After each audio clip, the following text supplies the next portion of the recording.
Olha, para começar hoje, queria trazer duas histórias. Parecem não ter nada a ver uma com a outra, mas acho que dizem muito sobre o nosso tema. Pensa só no Eugene Pauly, um cara que depois de uma doença ficou sem conseguir criar memória nova. Sei, o caso dele é bem conhecido. Ele não lembrava quem eram os médicos, o que comeu minutos antes. Mas mesmo assim, ele aprendeu a fazer caminhada todo dia sozinho pelo bairro, sempre o mesmo caminho. Como que pode, né? Sem memória. Impressionante mesmo. E do outro lado, tem a Angie Beckman. A vida dela virou de ponta cabeça por causa de um hábito de julgo. E começou como para matar o tédio, quase sem querer. Duas situações bem diferentes, mas que tocam no mesmo ponto. Exato, essas histórias são a nossa porta de entrada para a gente entender o poder, que é gigante e muitas vezes invisível, dos hábitos. Como é que eles funcionam assim lá no nosso cérebro e como é que essa força toda mexe não só com o nosso dia a dia, mas, sei lá, com o sucesso de empresa grande, até com o movimento social. É exatamente isso que a gente vai explorar hoje. Vamos fundo nessa mecânica do hábito, sabe? Aquele ciclo, rotina, rotina, recompensa. E o mais importante, entender isso não é só curiosidade, não. Dá pra gente o poder de talvez mudar esses padrões. Uhum. A gente vai usar as pesquisas, os relatos que estão nos materiais para navegar por tudo isso. O hábito individual, a rotina na empresa, o impacto na sociedade. Beleza. Então vamos começar a desembrulhar essa ideia. O ponto de partida é esse tal de loop do hábito, né? Uma deixa, aí vem a rotina e depois a recompensa. Parece a fórmula básica que o cérebro usa para deixar as coisas no piloto automático. Sim, o caso do Eugene Pauly mostra isso de forma, assim, dramática. Ele perdeu o hipocampo, que é crucial para a memória de fatos, de eventos, né? Aham. Mas os gânglios da base dele, que são tipo centro de comando para os hábitos, para as rotinas, estavam intactos. Por isso ele conseguia aprender rotinas novas, como a caminhada, mesmo sem lembrar conscientemente de ter feito. Ah, tá, faz sentido. Mas olha que interessante, esses hábitos eram super frágeis. Qualquer coisinha diferente na deixa, tipo uma rua bloqueada por obra no caminho dele, pronto. Desorientava tudo. Nossa. Mostra como o gatilho do hábito é específico, né? E também é curioso ver como os hábitos que ele já tinha, até os ruins, tipo ter uns picos de raiva ou os de alimentação, podiam ser, assim, influenciados de leve só mudando o ambiente. Esconderam o bacon, ele comia menos. Deixaram uma salada pronta perto da poltrona, ele pegava mais fácil. Mudancinha na deixa, na facilidade da rotina e já tinha um impacto. E no mundo dos negócios tem aquele exemplo clássico da Pepsodent, né? Começo do século XX, escovar dente não era comum lá nos Estados Unidos. Aí veio o publicitário, o Claude Hopkins.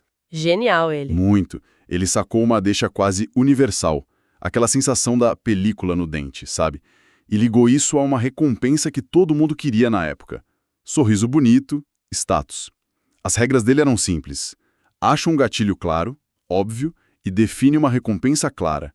Deu muito certo. Mas nem sempre é tão direto assim. O Febreze da P&G mostra o outro lado da moeda. O produto era ótimo, inovador, eliminava cheiro de verdade, mas o lançamento foi um fiasco no início. Por quê? Faltava uma deixa clara. Tipo, quando exatamente você usa algo que tira um cheiro que talvez você nem sinta mais. E a recompensa não ter cheiro não era algo que criava desejo, sabe? Ou o que a neurociência chama de anseio. E esse anseio é o que realmente firma o hábito. Ah, o anseio. Então não basta ter a recompensa, o cérebro tem que começar a esperar por ela. A antecipar. Exatamente. Tem a pesquisa do Wolfram Schultz com macacos, lembra? O Júlio que aprendia a puxar alavanca para ganhar suco de amora? Lembro, sim. Ali ficou claro e nível neural. No começo, o cérebro do macaco tinha um pico de atividade quando ele recebia o suco, a recompensa. Mas conforme o hábito ia se formando, ver a forma na tela, a deixa, puxar a alavanca, rotina, ganhar o suco, recompensa, uma coisa fundamental mudava. O quê? O pico de atividade cerebral passava a acontecer antes, na hora que ele via a deixa. Era a antecipação da recompensa. Isso é o anseio neurológico. O cérebro começa a desejar a recompensa antes mesmo de fazer a rotina. Por isso os macacos ficavam tão focados, ignoravam distração. O anseio pelo suco era forte demais. Nossa, entendi. E isso explica totalmente a virada do Fibrise. A P&G mudou a estratégia. O produto deixou de ser tira mau cheiro para ser o toque final da limpeza. Isso. A rotina virou borrifar depois de arrumar o cômodo. E a recompensa, aquele cheirinho gostoso, a sensação de terminei, tá limpo, as pessoas passaram a ansiar por aquele cheirinho como sinal de limpeza. A mesma lógica da Cinnabon, né? Que põe as lojas de um jeito que o cheiro de canela vai longe. Exato, cria a deixa olfativa que dispara o anseio. Faz todo sentido. Certo. Então, se a gente entende o loop e a força desse anseio, como é que a gente usa isso para mudar um hábito que está incomodando?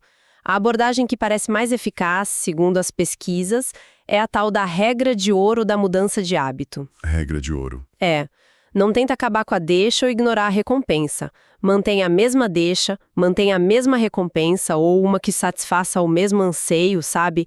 Mas o truque é trocar a rotina antiga por uma nova. O programa dos Alcoólicos Anônimos, o AA, parece usar isso muito bem, né? Não é só falar para de beber. De jeito nenhum. Eles ajudam a pessoa a entender por que ela bebe, quais são as deixas, estresse no trabalho, solidão, festa, e qual recompensa ela busca. Relaxar, socializar, fugir da ansiedade. Aí o AA oferece rotinas alternativas para ter recompensas parecidas. Ir nas reuniões para conectar, ter apoio, ligar por padrinho para aliviar o estresse, seguir os 12 passos. Exatamente. E tem os passos lá, o 4º e o 5º, de fazer inventário moral, admitir as falhas. Parece que funcionam como rotinas para forçar a pessoa a encarar as deixas e recompensas reais por trás do vício, né? Para tornar o padrão visível. É uma forma de estruturar essa autoconsciência. E tem outra técnica direta, a terapia de reversão de hábito. Usam muito para tique nervoso ou para quem rói a unha, por exemplo. O caso da Mandy, que está nos materiais. Sim, a que roe as unhas. Isso. O processo tem etapas. Primeiro, aumentar a consciência da deixa. Perceber aquela sensação de tédio ou tensão nos dedos que vinha antes de roer. Segundo, identificar a recompensa. Um alívio físico rápido, um estímulo. E terceiro, treinar uma rotina concorrente. Uma rotina concorrente. Algo que ela fizesse na hora que sentisse a deixa. Tipo, esfregar o braço, apertar a mão, algo que desse um estímulo físico diferente, mas que satisfizesse aquele anseio básico por trás do roer-unha. Mostra que dá para treinar o cérebro deliberadamente para trocar uma rotina pela outra. Mas só trocar a rotina, isso garante que a mudança dura? E quando vem aquele estresse forte, a pressão para voltar para o hábito antigo? Aí entra um fator que as pesquisas mostram que é, fundamental, especialmente para aguentar firme na hora do aperto, a crença. Para a mudança de hábito colar mesmo, a pessoa tem que acreditar de verdade que dá para mudar, que as coisas podem melhorar. O AA, por exemplo, funciona não só pelas rotinas, mas porque cria aquele ambiente de apoio que fortalece essa crença. Ver gente que passou pelo mesmo e conseguiu superar alimenta a fé na própria recuperação, sabe? Entendi. A força do grupo. Exato. Estudos com dependentes químicos mostram isso. Ter algum tipo de fé não precisa ser religiosa, pode ser só a convicção profunda de que a mudança é possível e que um método funciona é decisivo para evitar recaída. A comunidade ajuda muito a criar e manter essa crença. E a força de vontade. Onde ela entra nisso tudo? A Starbucks, pelo que li, acha que é um hábito angular super importante para o sucesso dos funcionários. E tem aquele estudo famoso com adolescentes que mostrou que a autodisciplina previa mais o sucesso na escola do que o QI. A força de vontade é curiosa, né? A pesquisa compara ela com o músculo. Tem aquele experimento clássico dos rabanetes e dos cookies. Ah, esse é ótimo. Estudantes que tiveram que usar força de vontade para resistir aos cookies e comer rabanete, logo depois desistiram muito mais rápido de uma tarefa difícil, um quebra-cabeça sem solução, do que o grupo que não teve que resistir aos cookies. Parece que usar a força de vontade numa tarefa cansa ela para a próxima, esgota temporariamente. Mas a boa notícia é que, se é como um músculo, dá para fortalecer com treino, certo? Tem estudos que mostram isso, né? Gente se compromete a treinar autodisciplina numa área, tipo fazer exercício, controlar as contas, acaba melhorando em outras coisas que não tem nada a ver. Fuma menos, estuda mais. A Starbucks sacou isso, mas as primeiras tentativas deles, tipo oferecer academia, dieta, não deram tão certo. O problema é que a força de vontade do pessoal falhava justo na hora H, nos momentos de maior pressão no trabalho, os tais pontos de inflexão. Lidar com um cliente bravo, a correria do horário de pico. E qual foi a solução deles? Aí eles foram mais focados. Primeiro, usaram as intenções de implementação, que é basicamente ter um plano pronto para quando a situação apertar. Tem um estudo na Escócia com pacientes de cirurgia no quadril. Sei. Mais rápido. Para Starbucks, isso virou a rotina LATE. Listen, Acknowledge, Take Action, Thank, Explain. Ouvir, reconhecer, agir, agradecer, explicar. Um roteiro para lidar com o cliente difícil. Isso. Automatiza a resposta, guarda a força de vontade do funcionário para outras coisas. E segundo, eles focaram em aumentar a autonomia. Autonomia? Como assim? Outro estudo com os cookies mostrou quem recebeu ordem direta para resistir teve a força de vontade mais gasta do que quem sentiu que tinha alguma escolha, algum controle, mesmo fazendo a mesma coisa. Aí a Starbucks começou a dar mais autonomia para o pessoal como organizar a loja, como cumprimentar o cliente, e isso aumentou a sensação de controle deles e, por consequência, a energia, o foco. Isso já liga com outra ideia forte que apareceu, os hábitos angulares, os tais Keystone Habits, aqueles hábitos que parecem, dar um empurrão e mudar um monte de outras coisas junto, na vida da pessoa ou na cultura da empresa. O caso do Paul O'Neill na Alcoa é o exemplo perfeito disso. Quando ele virou CEO lá em 87, ele chocou todo mundo. Falou que a prioridade número 1 não era lucro, era a segurança do trabalhador. Uma escolha bem inesperada para um CEO, né? Totalmente.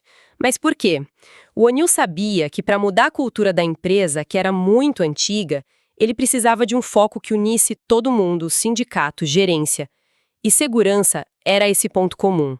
Mais que isso, ele sacou que focar loucamente em segurança ia forçar a empresa a melhorar em outras áreas-chave.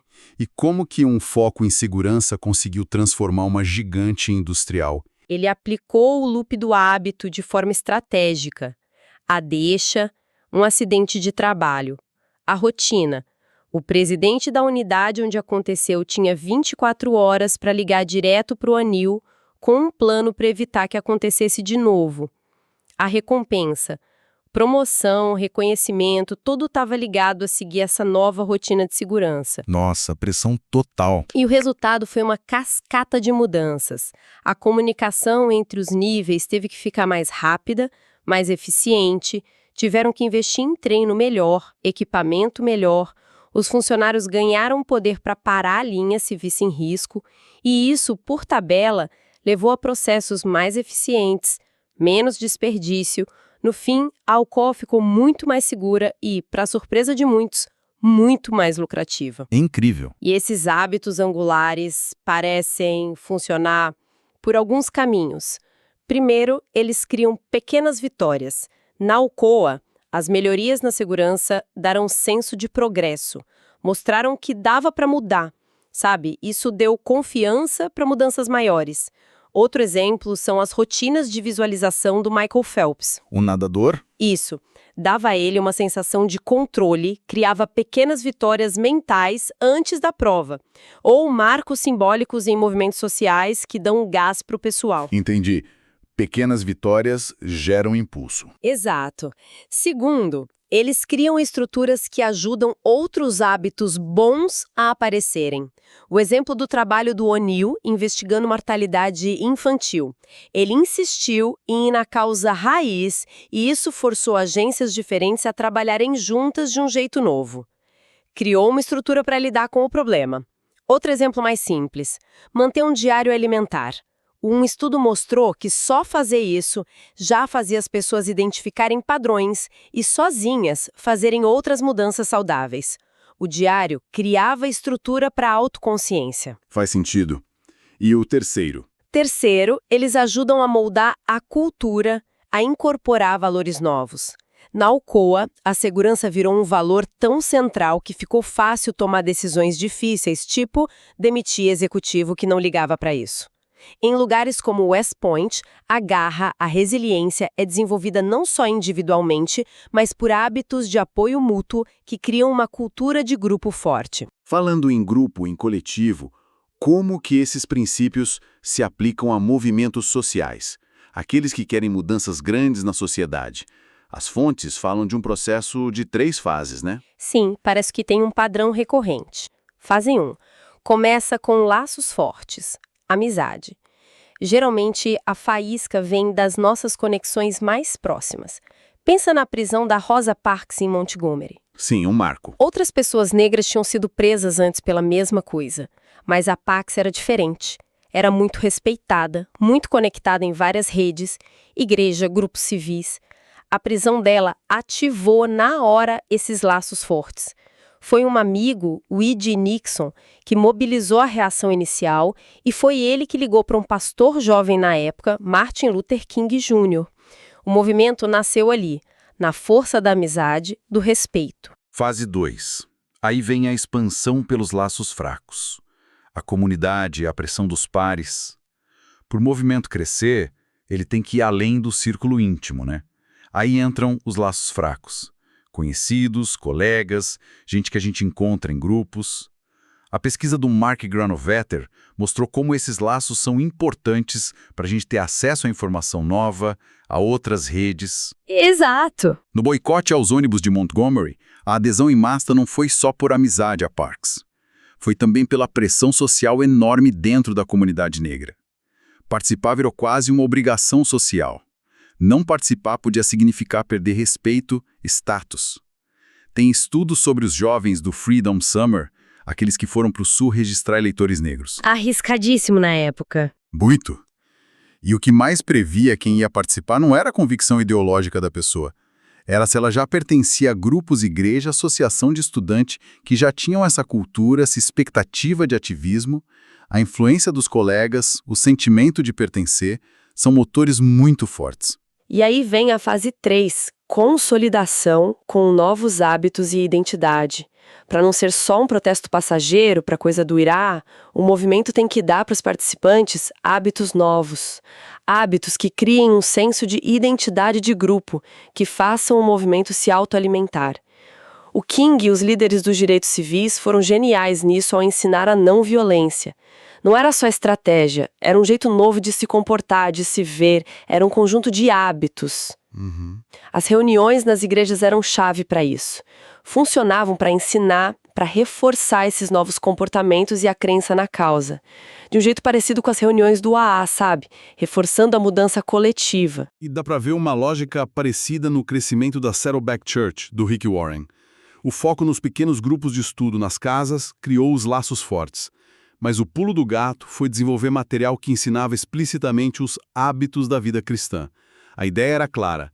Quer ter um caráter como o de Cristo? Pratique os hábitos de Cristo. Isso criou uma estrutura onde a fé virava rotina, parte da identidade, e se espalhava pela comunidade. Torna a coisa auto-perpetuante. Essas estratégias mostram um lado bom, né? Como cultivar hábitos para o bem, mas eles também podem ser explorados. O que nos leva de volta para Andy Bachman e o vício em jogo dela. Sim, um caso complexo. O hábito começou por tédio, foi super reforçado pelas recompensas que vêm e vão das máquinas, e um ponto crucial foi incentivado pelas táticas do Cassino Harris. Eles tinham os dados, sabiam da situação financeira dela, que ela já tinha falido antes. E mesmo assim continuaram. Continuaram oferecendo crédito, viagem, vantagens VIP, tudo para manter ela jogando. E aquela pesquisa sobre as quase vitórias. É assustador. O cérebro de quem tem compulsão por jogo interpreta aqueles quase acertos de um jeito muito parecido com ganhar de verdade. E isso reforça o ciclo de um jeito brutal. É um contraste enorme com o caso do Brian Thomas, o galês que, num episódio de terror noturno, que é um tipo de sonambulismo, acabou matando a esposa achando que estava defendendo os dois de um ataque. Nossa, que trágico. Muito. E a neurociência ali é bem diferente. Nesses episódios, as partes mais primitivas do cérebro, ligadas à reação de luta ou fuga, ficam superativas. Mas o córtex pré-frontal, que é responsável pelo julgamento, pelo planejamento, pelo controle consciente, está basicamente desligado. A pessoa reage a uma ameaça que ela percebe de forma automática, sem conseguir avaliar, sem escolher. É o que chamam no direito de automatismo. E essa diferença no cérebro levou a resultados na justiça totalmente opostos, né? O Thomas foi absolvido, consideraram que ele não era responsável pelo que fez naquele estado. Já a Bachmann, mesmo com a compulsão, foi considerada responsável pelas dívidas do jogo. Onde que está a linha aí, em termos de responsabilidade? Olha, a diferença-chave parece estar na consciência do padrão e na oportunidade, mesmo que seja difícil, de escolher agir em algum momento. O Thomas não sabia do risco específico que o distúrbio do sono dele representava, nem o que ele podia fazer para evitar aquilo. Ele não tinha como saber. Ela teve momentos de clareza. Ela sabia que tinha um problema, buscou ajuda, declarou falência, tentou parar. Ela tinha consciência do hábito e das consequências horríveis. A visão legal e talvez a ética parece ser que a partir do momento que alguém sabe que tem um hábito ruim e entende que existem formas de buscar mudança, mesmo que seja uma luta, aí surge uma certa responsabilidade. Isso me lembra William James, o filósofo, psicólogo. A luta dele com a depressão. Ele conta que teve um momento que decidiu, como um experimento de 1 ano, escolher acreditar no livre-arbítrio, mesmo sem prova. Ele via essa escolha inicial, essa crença na possibilidade de mudar, como o primeiro passo. Os hábitos são fortes, mas não são destino. A mudança começa com a decisão de encarar eles. É isso. A partir do momento que a gente reconhece um hábito, entende como ele funciona o loop, o anseio, e sabe que tem ferramentas para mexer nele, a regra de ouro, buscar apoio, treinar a força de vontade, achar hábitos angulares, aí surge a responsabilidade de, pelo menos, tentar. A gente não é só um pacote de reflexos. A gente é também quem pode pensar sobre esses reflexos e escolher quais quer manter, quais quer mudar, quais hábitos novos quer construir. Então, no final das contas, o que a gente tira dessa análise toda? Parece que os hábitos são tipo correntes invisíveis, que guiam uma parte enorme do que a gente faz, como pessoa, como empresa, como sociedade. Mas a mensagem mais forte não é de que a gente está preso, não. Apesar desse poder todo dos hábitos, eles não são um destino cravado na pedra. Entender o ciclo deixa a rotina recompensa, o papel do anseio, a importância da crença, da comunidade, das estratégias que a gente falou. Isso nos dá um mapa, sabe? E ferramentas para navegar e, quem sabe, redesenhar esses padrões. Então, a grande mensagem é que talvez a gente tenha mais poder de influenciar nosso comportamento e o mundo ao redor do que a gente costuma achar. Exato. E para fechar, talvez valha lembrar aquela historinha do David Foster Wallace. Qual delas? A dos 2 peixinhos. Eles estão nadando, aí encontram um peixinho mais velho que passa e diz: "Bom dia, rapazes. Como está a água hoje?" Os 2 continuam nadando um pouco, aí um vira pro outro e pergunta: "Que diabos é a água?" Boa. A água são os nossos hábitos, as rotinas, as normas, as respostas automáticas que estão tão presentes que a gente nem nota mais. Quem sabe, depois dessa nossa conversa, dê pra gente olhar em volta com um pouco mais de atenção e perguntar: qual água, qual hábito invisível na minha vida, ou no meu trabalho, ou na minha comunidade ficou um pouquinho mais visível agora? Fica aí a reflexão.